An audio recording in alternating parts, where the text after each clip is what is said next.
আচ্ছা, আপনারা কি কখনো গুঁড়ো দুধ দিয়ে মিষ্টি বানাতে গেলে বা মিষ্টি শেপ দিতে গেলে এরকম ফেটে যায় মিষ্টিগুলো? তো এরকম ফেটে যাওয়া দুধ দিয়ে কিন্তু আপনারা মিষ্টি বানাতে পারবেন না।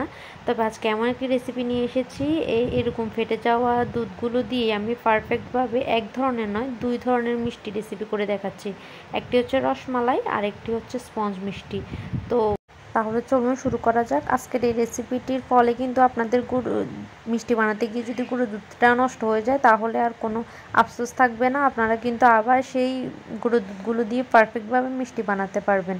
তো এর জন্য দেখতে পাচ্ছেন আমার মিষ্টিগুলোর শেপ কিন্তু ফেটে ফেটে যাচ্ছে। তো এগুলো কিন্তু দুধে দিলে মিষ্টিগুলো ফেটে যাবে বা একদম চুপসে যাবে, হবে না। তো এই জন্য আমি কি করছি, গুঁড়া দুধের মধ্যে 2 কাপ পরিমাণ পানি দিয়ে কিছুক্ষণ ভিজিয়ে রেখেছি। যেহেতু মিষ্টির ডোটা শক্ত হয়ে গেছে, তো আমি 10 মিনিটের মতো ভিজিয়ে রেখে এটাকে ব্লেন্ড করে নিয়েছি, আপনারা দেখতে পাচ্ছেন। তো ব্লেন্ড করে নেওয়ার পর আমরা একটি বাটিতে নিয়ে নিচ্ছি মিশ্রণটি।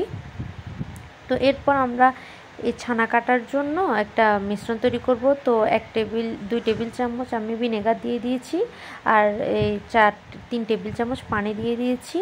তো এটা মিশিয়ে এক পাশে রেখে দিব। এরপর যে মিশ্রণটা আমরা ব্লেন্ড করে রেখেছিলাম সেটা একটি ফ্রাই প্যানের মধ্যে দিয়ে দিব। তো এরপর আরও 2 কাপের মতো পানি আমি অ্যাড করব, কারণ অনেক ঘন এটা ছানা কাটতে গেলেও সমস্যা হতে পারে। তো ওই জন্য আমি আরও 2 কাপ পানি দিয়ে একটু বলক আসার জন্য অপেক্ষা করব, একটু জাল দিয়ে নিব। তো আমি একটু নেড়ে চেড়ে ঢাকনা দিয়ে দিব। তো যখন এরকম বলক চলে আসবে তখন আমরা যে ভিনেগারের মিশ্রণটি বানিয়ে রেখেছিলাম না ছানা কাটার জন্য, সেটি অল্প অল্প করে দিয়ে দিব। তো আমি দেখিয়ে দিচ্ছি কিভাবে দিব। আপনারা কিন্তু পুরোটা দিতে যাবেন না, অল্প অল্প করে দিবেন মিশ্রণটি, তাহলে বুঝবেন যে কতটুকু ভিনেগারের প্রয়োজন। তো আমার কিন্তু 2 টেবিল চামচে হয়ে গেছে। তো আমি দিয়ে দিয়েছি। তো দিয়ে কিছুক্ষণ নাড়াচাড়া করার পর দেখবেন যে এরকম ছানা কেটে আসছে। তো এরকম ছানা কেটে আসলে তা আপনারা একটি পাতলা সুতির কাপড়ে ছানাগুলো নিয়ে নেবেন। আমি একটি পাতলা ওড়নার মধ্যে নিয়ে নিয়েছি। তো এরপর আমি কি করব, এগুলোকে আরও ভালো করে ঠান্ডা পানি দিয়ে ধুয়ে নিব, যাতে ভিনেগারের যে স্মেল আছে ওটা যাতে চলে যায়। তো আমি 1-2 বার ধুয়ে নিয়েছি অবশ্য। তো ধুয়ে নেওয়ার পর আমি যতটুকু পানি চিপে ফেলে দেওয়া যায় ততটুকু চিপে নিয়েছি। এরপর আমি আরও 2 ঘন্টার মতো একটা উঁচু জায়গায় ঝুলিয়ে রেখেছিলাম, যাতে এক্সট্রা কোনো পানি থাকলে সেটা ঝরে যায়। তো 2 ঘন্টা পর দেখতে পাচ্ছেন আমার ছানা কিন্তু একদম পারফেক্টভাবে পানি ঝরে গেছে, আর এটা কতটা সুন্দর হয়েছে আপনারা নিশ্চয়ই দেখে বুঝতে পারছেন। তো এবার কি করব, আমরা ছানাগুলোকে ভালো করে মথে নিব। দেখতে পাচ্ছেন তো আমার এখানে কিন্তু 1.5 কাপ দুধের ছানা আছে। তো হয়েছে অনেকগুলাই। তো এরপর আমি কি করব, ছানাগুলোকে 5-6 মিনিট ধরে ভালো করে হাতের তালুর সাহায্যে মথে নিয়েছি। তো মথে নেওয়ার পর যখন পারফেক্টভাবে হয়ে যাবে তখন আমরা এটাকে 2 ভাগ করব, যেহেতু আমরা 2 ধরনের মিষ্টি বানাবো। তো দেখতে পাচ্ছেন আমি 2 ভাগ করে নিয়েছি। তো 1 ভাগ নেওয়ার পর আমরা সেগুলোকে রসমালাইয়ের শেপ দিব। তো আপনারা দেখতে পাচ্ছেন আমি কিভাবে দিচ্ছি। তবে আপনারা যেরকম মিষ্টি খেতে চান আপনারা কিন্তু সেই রকম মিষ্টি শেপ দিতে পারেন, কোনো সমস্যা নেই। আমি একটু লম্বাটে করে দিয়েছি, আপনারা চাইলে কিন্তু গোল করে দিতে পারেন। আর মিষ্টির সাইজটা কিভাবে দিবেন আমি কিন্তু ভিডিওর মাধ্যমে দেখিয়ে দিচ্ছি, আপনারা ভিডিও দেখে বুঝতে পারছেন কিভাবে মিষ্টির সাইজগুলো আপনারা দিবেন। তো আমি কয়েকটি করে দেখিয়েছি।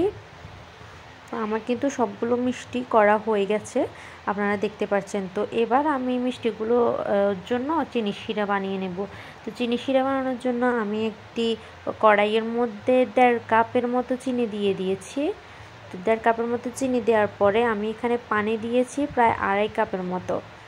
তো 2.5 কাপ পানি দেওয়ার পরে আমরা চিনির সাথে পানিগুলো একটু নেড়ে মিশিয়ে নিব। আর এখানে দিয়ে দিব এলাচ আর দারচিনি, যাতে একটা সুন্দর স্মেল আসে। আপনারা কিন্তু দারচিনি বা এলাচ পাউডারও দিয়ে দিতে পারেন, আমার কাছে অ্যাভেলেবেল ছিল না তাই এভাবে দিয়েছি।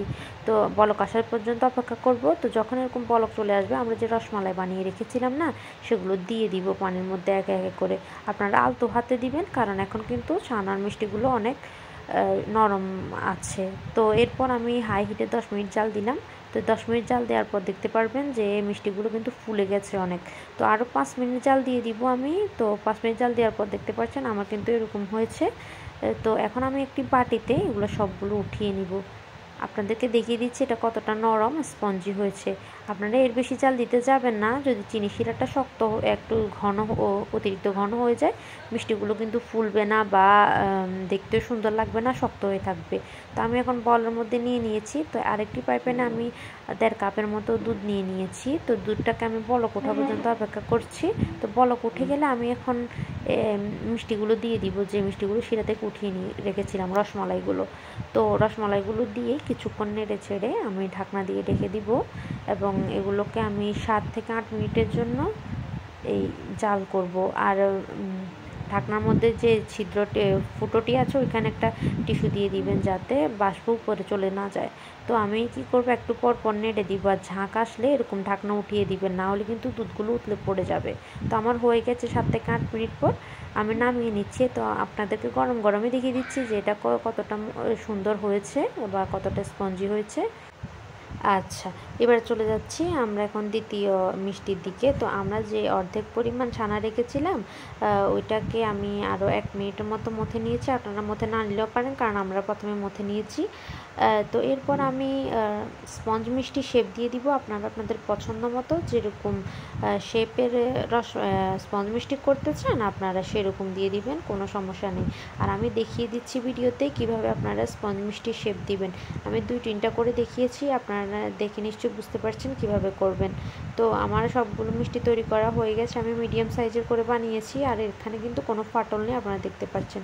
তো আগের যেই শিরাটি ছিল ওইখানে আমি আরও 1/2 কাপের মতো চিনি অ্যাড করেছি আর 1/2 কাপের মতো পানি অ্যাড করেছি। তো 1/2 কাপ না, আমি 1 কাপের মতো পানি অ্যাড করেছি। পানি অ্যাড করে আমি যে বলক ওঠার পর আমি স্পঞ্জ মিষ্টির গোল্লাগুলো দিয়ে দিয়েছি। দিয়ে আমি প্রায় 20 মিনিটের মতো 10 মিনিট হাই হিটে আর 10 মিনিট মিডিয়াম হিটে জাল করে নামিয়ে নিয়েছি। তো দেখতে পাচ্ছেন এগুলো কিন্তু ফুলে ডাবল হয়ে গেছে, অনেকটা ফুলেছে, আর শিরাও কিন্তু পারফেক্টভাবে হয়েছে। এটা দেখে কতটা স্পঞ্জি লাগছে আপনারা বুঝতে পারেন। তো আজকের মতো ভিডিও এ পর্যন্ত। যদি ভিডিও ভালো লাগে আমার চ্যানেলটি সাবস্ক্রাইব করে আমার ফেসবুক পেজটি প্লিজ ফলো দিয়ে দিবেন। আল্লাহ হাফেজ সবাইকে।